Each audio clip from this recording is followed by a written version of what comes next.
On today's episode of Gathering the Kings. That's a pretty good feeling too, to be able to know that you're helping to provide for not just your family, but 20 other families out there that are working for you, right? It's a pretty special thing. You are listening to Gathering the Kings with Chaz Wolfe, featuring fellow 7, 8, and even 9-figure business owners who have real battle scars from business and life, but have prevailed as the king that they are designed to be. We welcome high-performing entrepreneurs to the stage in order to reveal the real of the real on what it takes to build a successful business today. We dissect the good and bad decisions they've made along the way that give a true and accurate picture of the journey of success and how you too can get there. Through this dialogue, you will learn the value of growing your network and surrounding yourself with power players and kings like today's guest. Grab your pen and notebook because we're about to dive in. What's up, everybody? I'm Chaz Wolfe, Gathering the Kings podcast. Today, I've got Matt Fix on the King stage. My brother, how are you?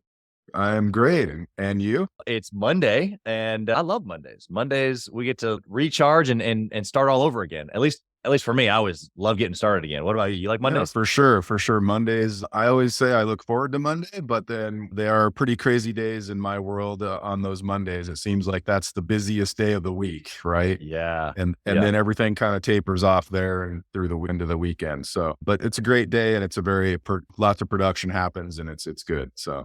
Yeah, well, I'm glad that you squeezed us in on your busy day of the week just to add some other value to other entrepreneurs. Tell your story, man. I'm excited to get to know you here a little bit, but first, tell us what kind of business that you have, man. Yeah, so I own a fire sprinkler company and a fire alarm company. Started in 1999 with the fire sprinkler company. Okay. Fire alarm company began in 2004, and lots of stories there with that piece, which we probably won't get into today. I hope that maybe is for another conversation, but that was some slight direction there. I'll take it. No big deal. Yeah. So, but they go hand in hand, which is really great. So that's helped to kind of build that piece of building up that jump, right? From the 6 to 7 figure area. Yeah. Right? Yeah, I'm sure. Yeah. And maybe we can get into that part of it because I'm sure that was probably fairly strategic. It seems like they are one and the same, but obviously very different customers, which would be my guess. That's correct. So, okay. Well, before we jump into your story, business, tactics, all that fun stuff, excuse me. Let's talk about you. Why are you doing this? Why'd you start the company?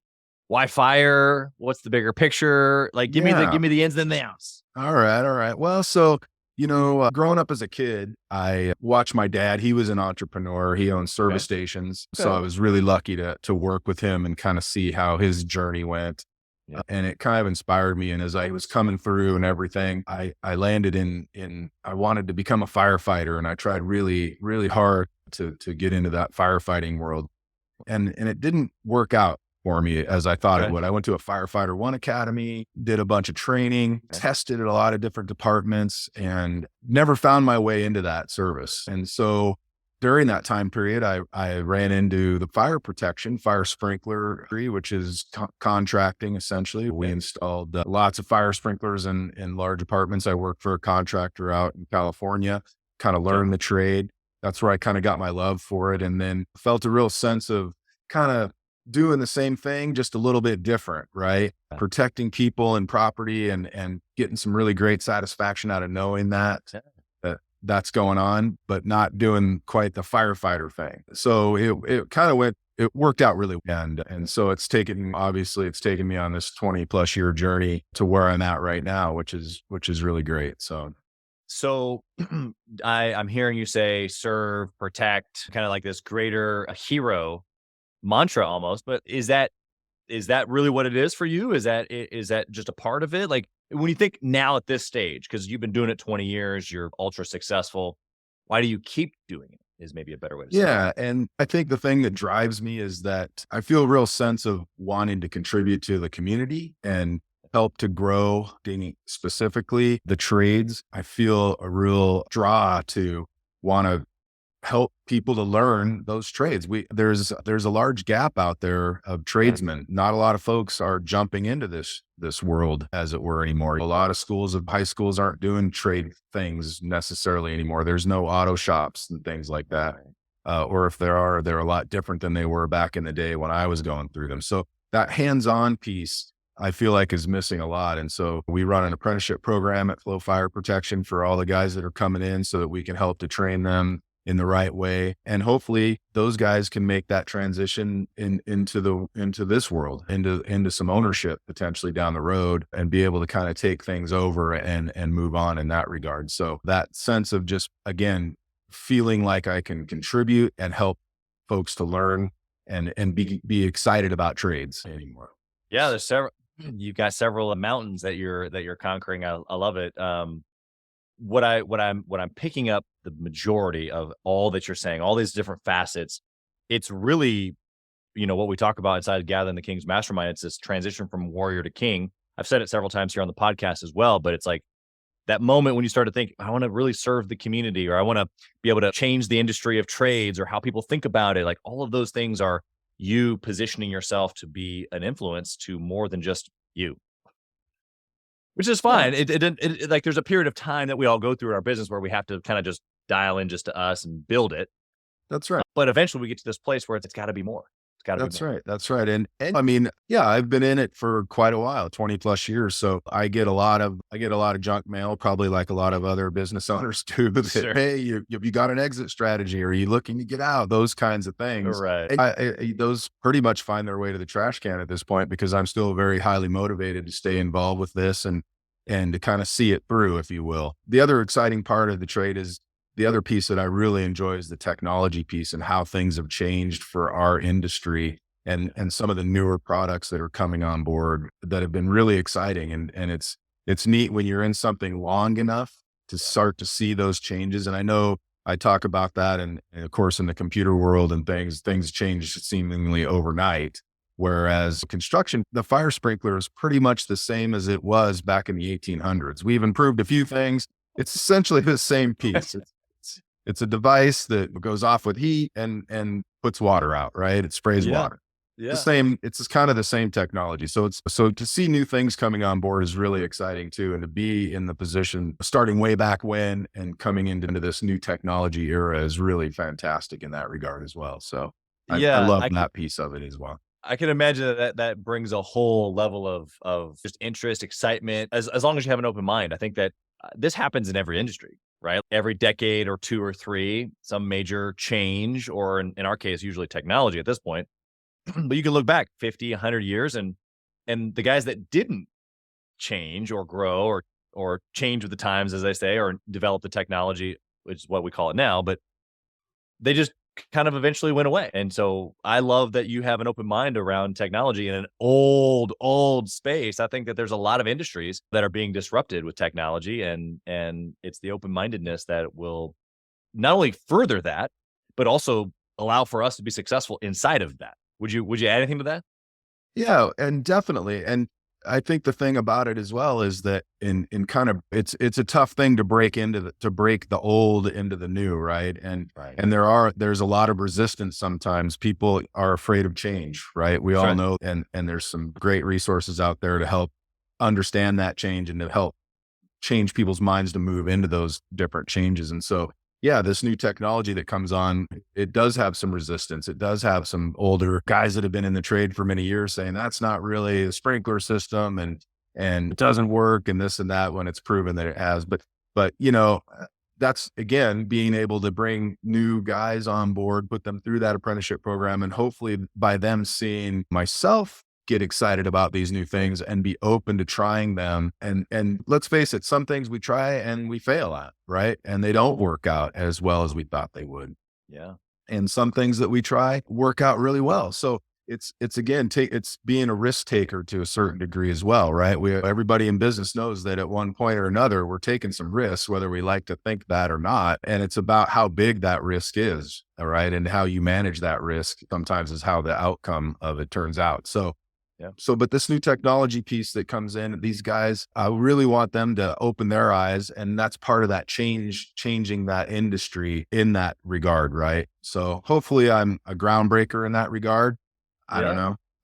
Yeah. Maybe not, but I think that you're definitely along the right path. But the mindset or the identity of an industry disruptor is one that for sure is willing to take risks, for one, trying new things. Everything that you just got done talking to us about. So whether the listener finds themselves to be an industry disruptor, or they're just trying to provide a business for their family, I mean, whatever their level of engagement is, I think that it's pretty inspiring to hear guys like you that have this burning desire on the inside to change an entire industry, because you could go home and sleep tonight without changing the industry.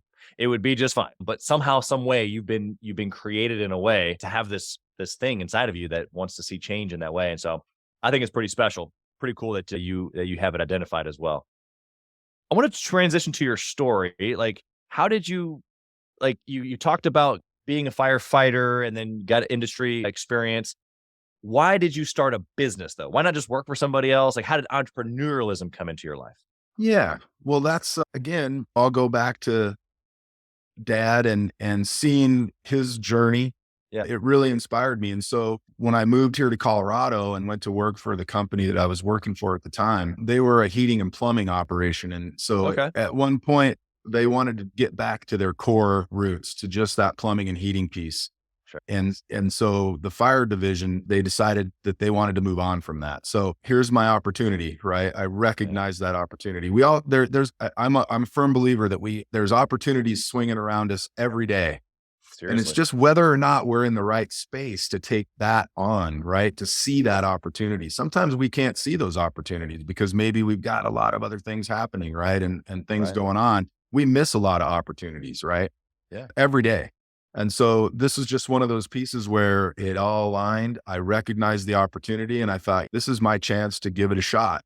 Yeah. And I want to try it. I think that I could be successful at this. There's also that whole piece of, just because you're a good technician doesn't make you a good business owner, right? Or businessman. Yeah, I can address that momentarily, but I saw that opportunity. I was very open with the business owners that I was working for. And I asked them, I said, hey, would you guys mind if I started my own company? They were very open to that. In fact, they sold me some of their equipment that they had for the business, some materials that they had stored up and things of this nature. So they were very open to the whole idea. So it really just flowed from their business kind of into my hands and it kind of mine to mess up. Right. Because all of a sudden I had this piece and I was like, here I am. And I've got all this client base and I'm already doing some work and I've got great contacts and it really took off at that point. So that's the story of how we came from worker Matt to owner Matt and just again, recognizing that opportunity. Yeah, well, you're right. And not only does the opportunity train come all the time, and you took a different spin on it, because for me, it's, man, I don't see them all, but I see a lot of them, and so it's just, which one should I catch? Like I'm constantly trying to jump on the next one. Right. And but for a lot of entrepreneurs, you're right, the ones that maybe aren't hyper aware or they aren't dialed into whatever they're trying to get to. So you got these two ends of the spectrum. One guy that needs to calm down, realize that not every opportunity is for him. That was me. Still is, probably. And then the other guy who's missing it. Bro, you got stuff happening every day. And he's either dialed into the work or he's not paying attention. He doesn't know what he wants. So he doesn't have clarity. And then just opportunity just zoom, zoom, right on by. So I think that between the two of us, we've given them a really good perspective on maybe where they fall. What would you say to the guy that you were talking about who maybe is missing these opportunities? How does he enlighten himself to these opportunities like you did? Yeah. And I that is a good question. I don't know that I have the crystal ball to answer that because everybody's so different in their world and what they have going on at the time in their world. Right. Yeah. And so I would just say, because a lot of things have to happen, right? We've got to have a little bit of money on the side that we can invest in this sometimes, right? Maybe we don't have that at this time. And that's what limits us from jumping on maybe an opportunity that we see. Right. Yeah. Maybe we've got a lot of family life happening and things going on that just are distracting us from that. And so it's really tough to say, hey, here's what you need to do in order to see that, right? But I'm sure there's some good books out there about focus and about trying to see what you want to do in life and do things like that. But it's just really, it's a moment to yourself where you realize at that particular moment in your life that, hey, this is a real deal and I have a great opportunity here. And I think that's just unique to each individual of when that particular moment happens for them. And maybe for some, it doesn't ever. Yeah. Maybe like yourself, you're able to recognize those all the time and see them going by, and which one do I jump on, which is wonderful because you're maybe more in tune in your world. And that's the other thing too, is just exposing yourself to some different pieces, right? Different folks. That kind of networking piece of getting out there and meeting other business owners, other people that have had experience with things, to also help spark that idea and keep you focused, keep your blinders on, so to speak, so that you can get to where you want to go. Yeah, I think that you said it well. I think that whether you're on, they can both be either a blessing or a curse, right? And there's benefits or cons to both. I love what you said there about, in essence, we find what we're looking for. And so in that moment where you're telling the person, whether it's because they had family stuff going on or they were busy with whatever, that was what they were looking for in that moment. So they maybe missed the opportunity, or maybe you were networking, creating opportunities to meet people, which then opened you to opportunities. So my kind of next follow-up question to you specifically around this moment, had you been looking to be owner, Matt? Or was it just something that kind of just was subconscious because your dad was an owner? Give us the deep thought there. Yeah, well, and that's a great thing. And I've often thought about, was that the path I was really looking for at that time? Was it just something I recognized and thought, hey, I need to do this? I think there were a couple different motivations. When the division closed down, there were some guys that went to work again for another company. I wasn't really hot about going to work for another company at that point. And so there were some other external motivations that, for me anyways, that kind of drove me into that ownership piece and saying, hey, I can do this, and having that confidence in my abilities to be able to do. But it's certainly something that, I don't know, maybe you could say I kind of fell into it, but at the same time, it was something that I was open to taking on.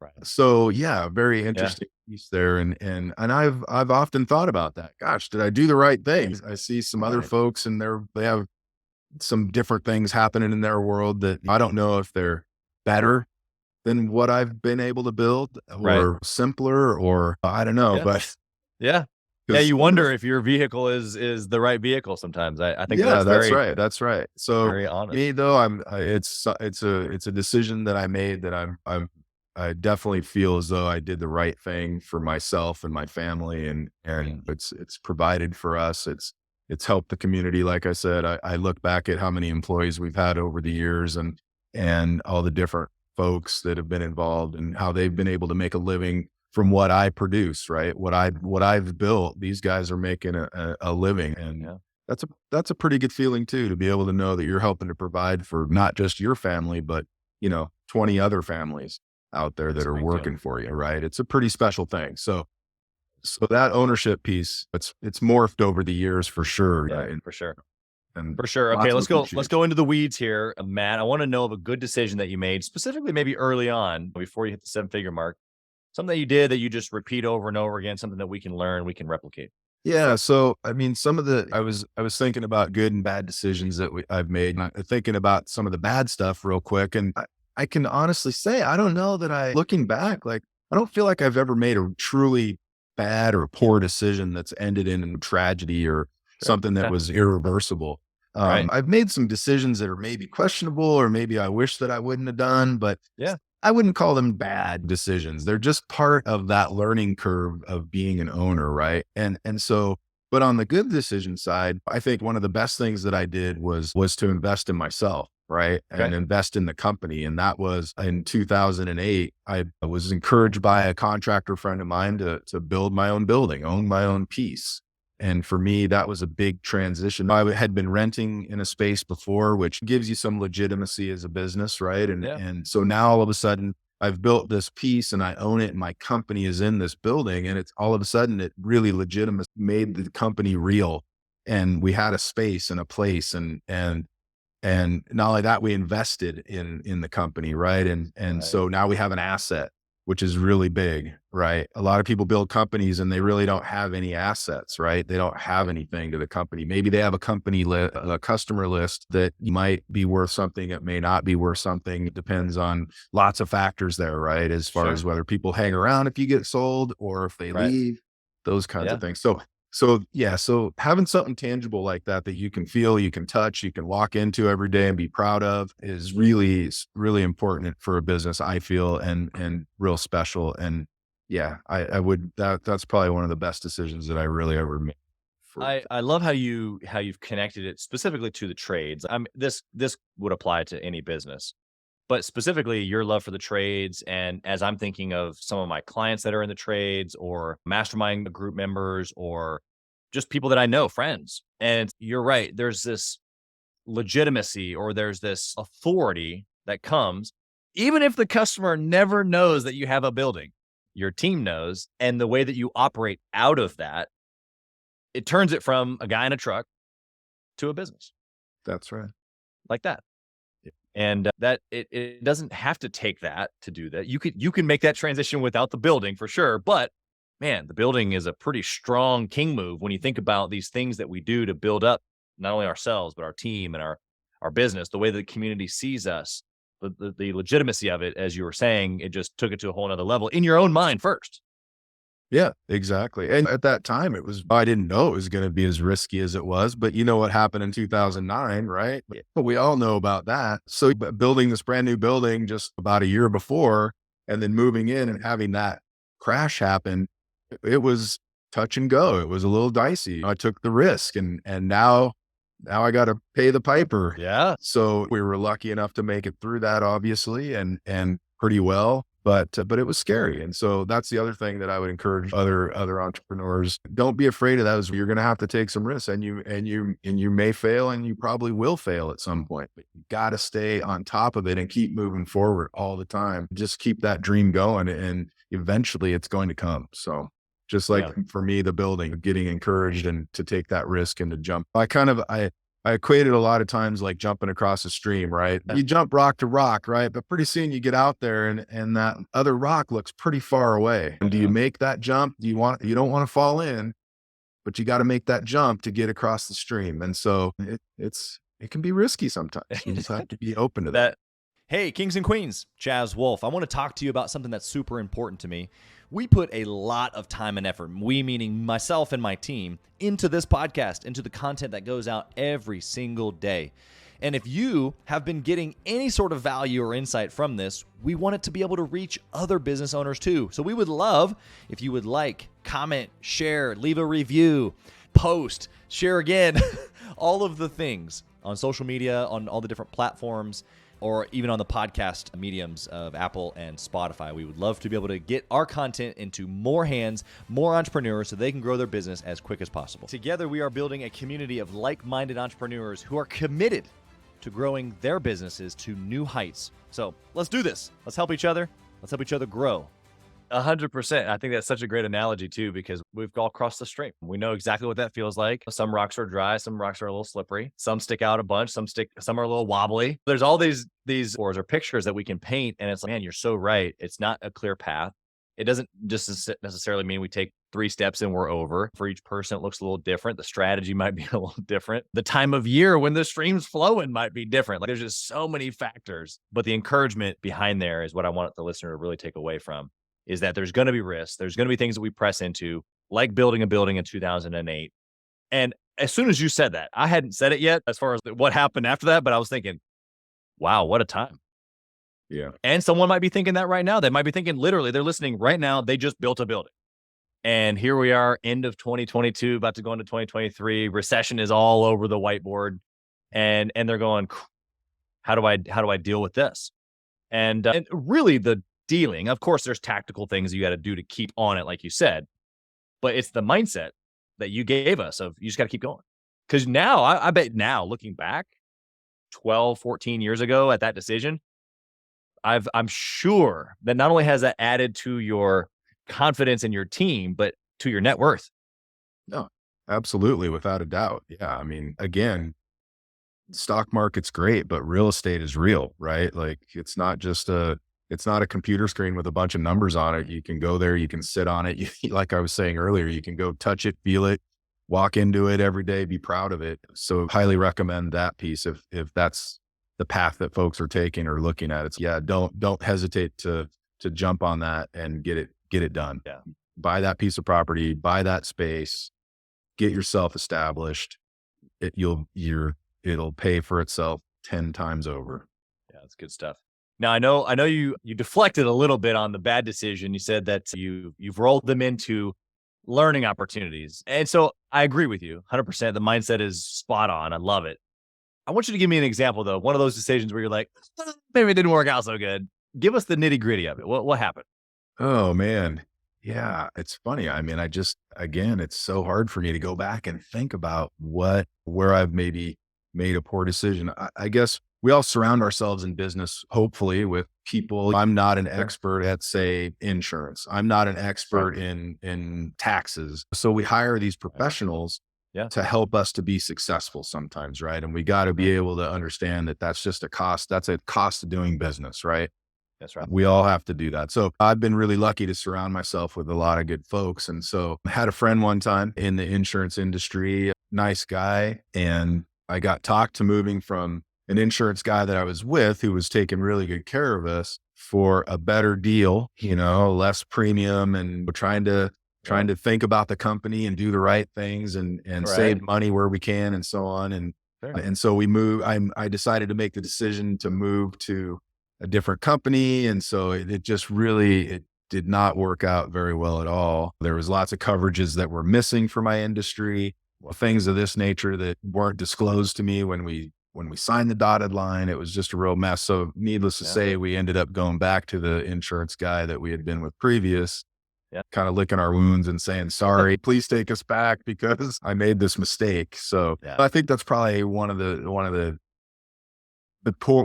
those poor decisions. Was it the end of the world? Absolutely not. Was it something that was super detrimental? Nah. But it was a decision at the time that was definitely weighed on me. And it was, gosh, we don't have coverage for this, and we're engaging in this. And I always say, if you want to play, you got to pay, and that's insurance. It's one of those things we all don't really like, but we're thankful when we have to use it, that it's there and available to us. So anyways, that's probably one of the ones that sticks out the most over the years as far as just a poor decision. I think we can all relate to the vendor, or really whether it's insurance or whatever vendor that we're working with. And we like you said, just do the right thing by helping the company lower costs. And sometimes those things come with a lower price tag because the quality or whatever, the relationship isn't there. You're not well taken care of, whatever the scenario is. And so I'm glad that the other guy welcomed you back. I'm sure he had no problem welcoming you back. But actually, from a super practical standpoint, insurance, here's for the listener. Insurance is actually a really big deal. And this happens all the time where you've got another guy that comes in and appears to be cheaper. And all that they've done is just remove a bunch of coverages that either they don't think that you need, or they don't even know about themselves. And so it's very much you have to make sure it's an apples to apples comparison. So I think, although you were trying to really give us something high level as detrimental, I actually think that that's super practical because every business needs it, and not every policy is created the same. So what a great example of something that the listener can go do to make sure that they're doing the right thing for their business and for their client, for their team, because all that matters in those moments when we don't really want them. We pay for the insurance to hope that we don't need it. That's right. Exactly. All right, we're going to transition to the speed round here, Matt. I want to know, inside of your business, I know you got a couple different divisions, but what if you could only pick one metric to choose to track forever and ever? What would that one metric be? Yeah, it'd probably be, I don't know. I think about the balance sheet a lot, right? Sure. Yeah, it can tell you a lot about your business. That those total current liabilities and total current assets, that ratio is really an important one to look out for and to keep an eye on. And I think that's probably the one I'd look at the most. Is that. Specifically the ratio between balance sheet. That ratio. Yeah. That's an important ratio to keep an eye on. What does that tell you when you look at that? Let's say the ratio is not good versus good. What does that make you then as an operator go do or decide or take action on? Yeah, well, so at that point, if I do see something that looks a little suspicious, I'll go back and start looking at things like, hey, what are our profits looking like? What are we spending our money on? I'll go back and kind of look through the balance sheet and kind of see, hey, what's happening here? Where are our expenses going? And sometimes maybe that's an increase in insurance premium that costs a lot. Or maybe a good example here currently is fuel, right? If you have a company that has a fleet, that fuel cost has skyrocketed, and that can skew those numbers quite a bit. So I'll go back and try to find some justification for what I'm seeing on that balance sheet. And then obviously, like in the case of, I think a lot of companies here recently got caught in, or I know that we did a little bit. We had, especially in construction where you bid projects out, we had some bid numbers out there on some projects. It's very hard as a subcontractor to go back and renegotiate sometimes. Sometimes that provision isn't in contracts and things, and they hold you to your number. And so we all know what's happened with material costs initially here recently in the past year and a half or so. Material costs have gone sky high, right? And so if you got stuck in those contracts at the rate that you were bidding at prior to that without kind of looking in advance to see what was actually going to happen, you're going to take it in the shorts, and for lack of a better word or phrase. And so we found ourselves a little bit in that situation this past year. Luckily for us, we were able to recognize it fairly quickly and say, hey, wait a minute, we got to do something here. So obviously our numbers came up to meet the current dollar amounts for materials and labor and things like that. So those are things, all that balance sheet and the, will tell you, right. And give you those things to look at. Yeah. Tactically to be able to go in and operate and adjust. That's right. What I'm hearing you say. And you got to be able to do that. And again, as a smaller company, it's small to mid-size, I guess you might say, for our region. We have that flexibility, thankfully. And sometimes these larger companies that we see that end up going out of business, sometimes maybe they don't have that flexibility to be able to scale up or scale down quickly and make those kinds of changes. So I'm really fortunate with that as well. Yeah, exactly. Okay. What resource or maybe book would you recommend for a small business owner trying to grow? Yeah. And that's a great question. There are a lot out there, obviously. I go back to the one that kind of started my whole journey, which was Who Moved My Cheese. I don't know if you've ever seen that book. It's a pretty simple read, but it really helped to inspire that entrepreneurship and that those changes as life was changing. Right. And for me, so I don't know, that's one. I know that's kind of an early stage one, but that's definitely one that I would look at. That's a great book. What, Matt, do you feel about intentionally networking or masterminding with other entrepreneurs? Yeah, I think it's really important, as I mentioned before, building that team around you and then using that team, right? Don't just hire that insurance guy or the tax person, right, or an attorney. Hire them and use them. Help bring them into your company. I don't want to, if you have a board, some companies develop boards and things. Obviously, those are designed to help the company succeed, and you need to really utilize those folks, right? You need to really go to them and talk with them, bounce your ideas off them, let them tell you that you're a little crazy or that, no, this isn't a good idea, or things like that. I feel like it's really important to do that for sure. Yeah. I have two thoughts on that. My CPA often thinks that I'm crazy, but I kind of carry it as a chip. I'm like, as long as I can make this guy go, what the heck is this guy doing? Then I feel like I'm in the right lane, at least. Then the second piece is, to your point around the board or around hired vendors. Step one is putting the right people around you. Step two is using them. I just think that's such a unique distinction. It's so simple, but so profound, as I say. But a lot of people don't find the people or don't connect with the board or a mastermind group or whatever. And even the ones that do, then don't utilize or don't press into bringing those relationships into the business. And that's my encouragement to anybody that joins our mastermind group. But it's the same, as you just said, with vendors and even your team, or if you have a board, all those, if you can press into not only finding them, but then bringing them in, utilizing the scenario, you get what you put in essence, is what you're saying. That's just it elevates the game to another level, because most just don't. Would you agree with that?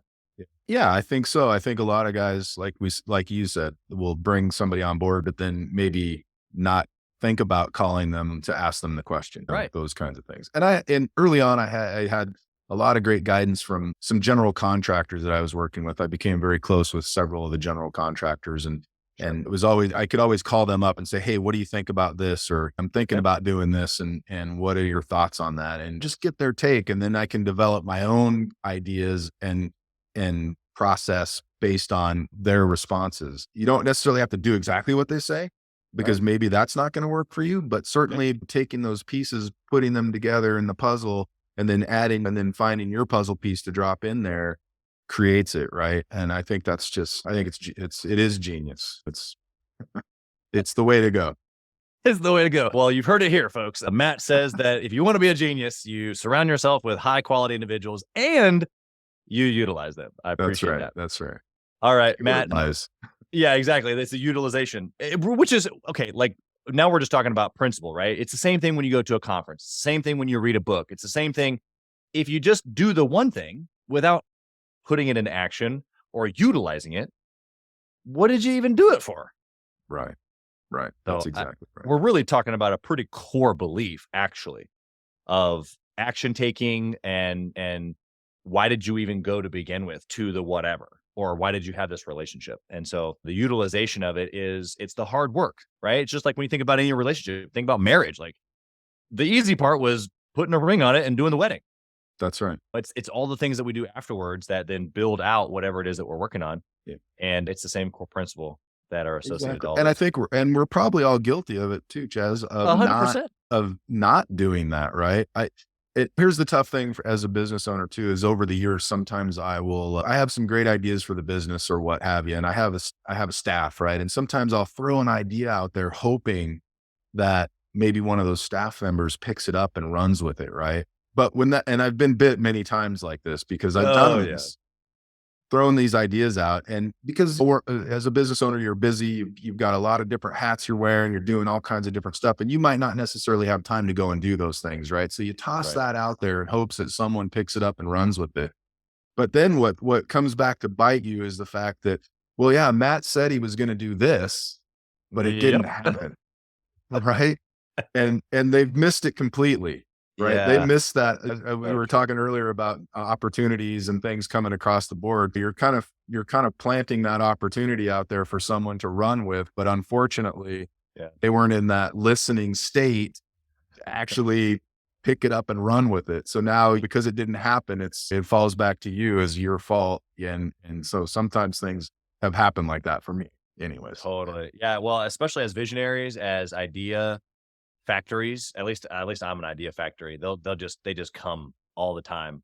And so I've had to curb the idea appetite for sharing. I can still have them. They're going to come to me naturally, but I got to be careful on how I throw them out, when I throw them out, or the direction of throwing them out. Sometimes it's literally not throw it out there, see what happens. It's, hey, I need you to do this, because I've learned sometimes where it's just, oh, that's just Chaz. He just has another idea today, which is true. But now I'm creating this environment of this idea factory, but we don't do anything about it. Right. Right. To your point, we don't want that. I don't want that as part of my identity, nor as what someone thinks of me. And so, yeah, it's so funny that you went there, because I don't know if I've ever had anybody else articulate quite like that. And that hit me right here. Yeah. Well, see, that's what 20 years of business ownership gets you. Well, you look, yeah, exactly. You're able to look back on a lot of things, but even specifically the way that we, I guess, share the vision, the way that we parlay the communication, all of those things matter. I got one last question here for you, Matt. I want to know, you're 20 plus years in business. You stumbled into this industry per se. I want to know, if you had a chance to whisper in the younger Matt's ear, what would you say? Don't do it. No. Run. No, not at all. I would say follow your dreams, whatever those might be, and see it through. Try the bet, do whatever it takes to see it through to the other side. Yeah. I mean, honestly, that's what I would say. It's good. It's good stuff. Okay.